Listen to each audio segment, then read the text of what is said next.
ಎಲ್ಲರಿಗೂ ನಮಸ್ಕಾರ ವೀಕ್ಷಕರೇ. ನಾಳೆ ಮಾರ್ಚ್ 9ನೇ ತಾರೀಕು ಬಹಳ ಭಯಂಕರವಾಗಿರುವಂತಹ ಭಾನುವಾರ. ನಾಳೆಯ ಒಂದು ಭಾನುವಾರದಿಂದ ಸೂರ್ಯದೇವನ ಆಶೀರ್ವಾದಕ್ಕೆ ಈ ರಾಶಿಯವರು ಪಾತ್ರರಾಗುತ್ತಿದ್ದಾರೆ. ಇದರಿಂದಾಗಿ ಅದೃಷ್ಟದ ದಿನ ಸಂಪೂರ್ಣವಾಗಿ ಇವರ ಕಡೆ ಇರುತ್ತದೆ. ನಿಮ್ಮ ಅದೃಷ್ಟ ವಜ್ರದಂತೆ ಹೊಳೆಯಲಿದೆ. ವೃತ್ತಿ ಜೀವನದಲ್ಲಿ ಆದಷ್ಟು ನೀವು ಎಲ್ಲ ರೀತಿಯ ಪ್ರಗತಿಯನ್ನು ಕಂಡುಕೊಳ್ಳುತ್ತೀರಾ ಎಂದು ಹೇಳಬಹುದು. ವ್ಯವಹಾರ ವೈಯಕ್ತಿಕ ಜೀವನದಲ್ಲಿ ದೊಡ್ಡ ಬದಲಾವಣೆಯನ್ನು ಬಯಸುವವರಿಗೆ ಈ ನಾಳೆಯ ದಿನ ವಿಶೇಷವಾಗಿರುತ್ತದೆ. ಆರ್ಥಿಕ ಸ್ಥಿತಿ ಕೂಡ ಬಲವಾಗಿರುತ್ತದೆ. ಹೊಸ ಅವಕಾಶಗಳು ಸಿಗುವ ಸಾಧ್ಯತೆ ಹೆಚ್ಚಿಗೆ ಇದೆ. ಕುಟುಂಬದಲ್ಲಿ ಸಂತೋಷ, ಮನಸ್ಸಿನ ಉತ್ಸಾಹ ಹೆಚ್ಚಾಗಬಹುದು. ಹಾಗಾದರೆ ನಾಳೆಯಿಂದ ಯಾವೆಲ್ಲ ರಾಶಿಯವರಿಗೆ ಯಾವೆಲ್ಲ ರೀತಿಯ ಭವಿಷ್ಯ ಉತ್ತಮವಾಗಿರುತ್ತದೆ ಎಂದು ತಿಳಿದುಕೊಳ್ಳೋಣ. ಅದಕ್ಕೂ ಮುನ್ನ ನೀವು ಕೂಡ ಸೂರ್ಯದೇವರ ಭಕ್ತರಾಗಿದ್ದಲ್ಲಿ ಈ ವಿಡಿಯೋಗೆ ಒಂದು ಲೈಕ್ ಕೊಟ್ಟು ತಪ್ಪದೇ ನಮ್ಮ ಚಾನಲ್ನ ಸಬ್ಸ್ಕ್ರೈಬ್ ಮಾಡಿ. ಹಾಗೆ ಪಕ್ಕದಲ್ಲಿ ಇರುವಂಥ ಬೆಲ್ ಐಕನ್ನ ಪ್ರೆಸ್ ಮಾಡಿ. ಓಂ ಶ್ರೀ ಅಷ್ಟಮಂಗಳ ಜ್ಯೋತಿಷ್ಯ ಪೀಠ ಪಂಡಿತ್ ಶ್ರೀ ಸುದರ್ಶನ್ ಜೋಶಿ. ನಿಮ್ಮ ಜೀವನದ ಸಮಸ್ಯೆಗಳಾದ ವಿದ್ಯಾಭ್ಯಾಸದಲ್ಲಿ ತೊಂದರೆ, ಆರೋಗ್ಯ ಸಮಸ್ಯೆ, ಹಣಕಾಸಿನಲ್ಲಿ ತೊಂದರೆ, ಅತ್ತೆ ಸೊಸೆ ಕಿರಿಕಿರಿ, ಶತ್ರು ನಾಶ, ಪ್ರೀತಿಯಲ್ಲಿ ನಂಬಿ ಮೋಸ, ಮಾಟ ಮಂತ್ರದಲ್ಲಿ ತೊಂದರೆ, ಸ್ತ್ರೀ ಪುರುಷ ವಶೀಕರಣ, ಕೋರ್ಟ್ ಕೇಸ್, ಇನ್ನು ನಿಮ್ಮ ಜೀವನದ ಅನೇಕ ಗುಪ್ತ ಸಮಸ್ಯೆಗಳಿಗೆ ಎಲ್ಲಿದೆ ಶಾಶ್ವತ ಪರಿಹಾರ. ಕೇವಲ ಒಂದೇ ದಿನದಲ್ಲಿ ಪರಿಹಾರ ಶತಸಿದ್ಧ. ಈಗಲೇ ಕರೆ ಮಾಡಿ. Mobile number 9591430662. ಹೌದು, ನಾಳೆಯಿಂದ ಈ ರಾಶಿಯವರಿಗೆ ದಿನ ಉತ್ತಮವಾಗಿರುತ್ತದೆ. ಮನೆಯಲ್ಲಿ ಒತ್ತಡ ಕಡಿಮೆ ಆಗುತ್ತದೆ. ಹಣಕಾಸಿನ ವಿಚಾರಗಳಲ್ಲಿ ನಿಮಗೆ ಯಶಸ್ಸು ಸಿಗುತ್ತದೆ. ಹಣಕಾಸಿನ ಏರಿಳಿತಗಳು ಇದ್ದೇ ಇರುತ್ತವೆ. ಸಮಾಜದಲ್ಲಿ ನಿಮ್ಮ ಪ್ರತಿಷ್ಠೆ ಹೆಚ್ಚಾಗುವ ಸಾಧ್ಯತೆ ಇದೆ.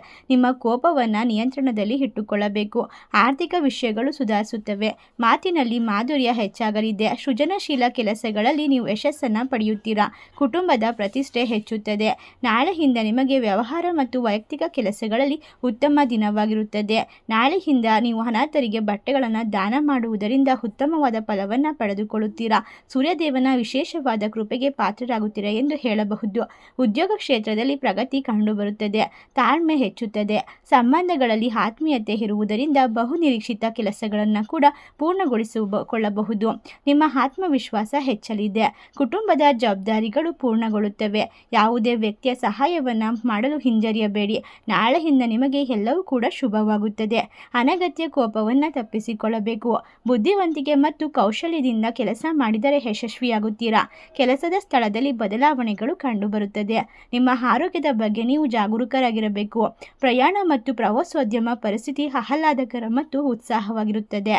ನೀವು ರಾಶಿಯಲ್ಲಿರುವಂತಹ ವ್ಯಕ್ತಿಗಳಿಗೆ ಸೂರ್ಯದೇವನ ಕೃಪಾಕಟಾಕ್ಷದಿಂದ ಎಲ್ಲ ರೀತಿಯ ವೃತ್ತಿಪರ ಜೀವನ ಹಾಗೂ ಆರೋಗ್ಯಕರ ಜೀವನದಲ್ಲಿ ಪ್ರಗತಿಯನ್ನು ಸಾಧಿಸುತ್ತೀರಾ ಎಂದು ಹೇಳಬಹುದು. ಇನ್ನು ಈ ರಾಶಿಯಲ್ಲಿರುವಂತಹ ವ್ಯಕ್ತಿಗಳು ಹಲವಾರು ರೀತಿಯ ಕೆಲಸ ಕಾರ್ಯಗಳಲ್ಲಿ ನಿರಂತರವಾಗಿ ಪ್ರಯತ್ನ ಪಟ್ಟು ಉತ್ತಮವಾದ ಮಟ್ಟಕ್ಕೆ ಬರಲು ಸಾಧ್ಯವಾಗುತ್ತದೆ. ಇನ್ನು ಹಲವಾರು ರೀತಿಯ ಹಣಕಾಸಿನ ಪರಿಸ್ಥಿತಿಗಳು ಬಲಗೊಳ್ಳುವುದರ ಜೊತೆಗೆ ನೀವು ಸ್ವಲ್ಪ ಹಣವನ್ನು ಕೂಡಿಟ್ಟು ಹೊಸದಾದ ವಾಹನ ಖರೀದಿಸಬೇಕು ಎಂಬ ಆಸೆ ಕೂಡ ಈಡೇರುವ ಸಾಧ್ಯತೆ ಇದೆ. ಮಕ್ಕಳಿಂದ ಸಿಹಿ ಸುದ್ದಿ ಕೇಳಿ ಬರುತ್ತದೆ. ಮಕ್ಕಳು ಕೂಡ ವಿದ್ಯಾಭ್ಯಾಸದಲ್ಲಿ ಪ್ರಗತಿಯನ್ನು ಹೊಂದುತ್ತಾರೆ. ಹೆತ್ತವರಿಗೆ ಈ ಒಂದು ಸಮಯದಲ್ಲಿ ಕೀರ್ತಿ ಪ್ರತಿಷ್ಠೆ ತರುವಂತಹ ಕೆಲಸವನ್ನು ಮಾಡುತ್ತಾರೆ. ಈ ಒಂದು ಸಮಯದಲ್ಲಿ ನಿಮಗೆ ಹೆಚ್ಚಿನ ಹೋರಾಟಗಳು ನಡೆಯುತ್ತದೆ ಎಂದು ಹೇಳಬಹುದು. ಆದರೆ ಸಾಮಾಜಿಕ ಪ್ರತಿಷ್ಠೆ ಹೆಚ್ಚಾಗುವುದರ ಜೊತೆಗೆ ಈ ರಾಶಿಯಲ್ಲಿರುವಂತಹ ವ್ಯಕ್ತಿಗಳಿಗೆ ಇನ್ನು ಮುಂದೆ ಮನೆಯಲ್ಲಿ ಶಾಂತಿ ನೆಮ್ಮದಿ ನೆಲೆಸುತ್ತದೆ. ಸೂರ್ಯದೇವನ ಕೃಪಾಕಟಾಕ್ಷ ಇರುವುದರಿಂದ ನಿಮ್ಮ ಅರ್ಧಕ್ಕೆ ನಿಂತು ಹೋದ ಕೆಲಸಗಳು ಪುನಃ ಪ್ರಾರಂಭಗೊಳ್ಳುತ್ತದೆ. ಮನೆಯಲ್ಲಿ ಇರುವಂತಹ ಗುರು ಹಿರಿಯರ ಆರೋಗ್ಯದಲ್ಲಿ ಚೇತರಿಕೆ ಎನ್ನುವುದು ಇರುತ್ತದೆ. ಈ ರಾಶಿಯಲ್ಲಿರುವಂತಹ ವ್ಯಕ್ತಿಗಳು ಉತ್ತಮವಾದ ದಿನವನ್ನು ಕಂಡುಕೊಳ್ಳುತ್ತಾರೆ. ಇಷ್ಟೆಲ್ಲ ಲಾಭವನ್ನು ಪಡೆದುಕೊಳ್ಳುತ್ತಿರುವ ಅದೃಷ್ಟವಂತ ರಾಶಿಗಳು ಯಾವುವು ಎಂದು ಮಕರ ರಾಶಿ, ಕುಂಭ ರಾಶಿ, ಮೀನ ರಾಶಿ, ಮೇಷ ರಾಶಿ, ವೃಶ್ಚಿಕ ರಾಶಿ, ಸಿಂಹ ರಾಶಿ, ಧನಸ್ಸು ರಾಶಿ. ಈ ರಾಶಿಗಳಲ್ಲಿ ನಿಮ್ಮ ರಾಶಿ ಇದ್ದರೂ ಇಲ್ಲದಿದ್ದರೂ ಭಕ್ತಿಯಿಂದ ಓಂ ಸೂರ್ಯದೇವಾಯ ನಮಃ ಎಂದು ಕಮೆಂಟ್ ಮಾಡಿ. ವಿಡಿಯೋಗೆ ಒಂದು ಲೈಕ್ ಕೊಟ್ಟು ಎಲ್ಲ ಕಡೆ ಶೇರ್ ಮಾಡಿ. ಧನ್ಯವಾದಗಳು.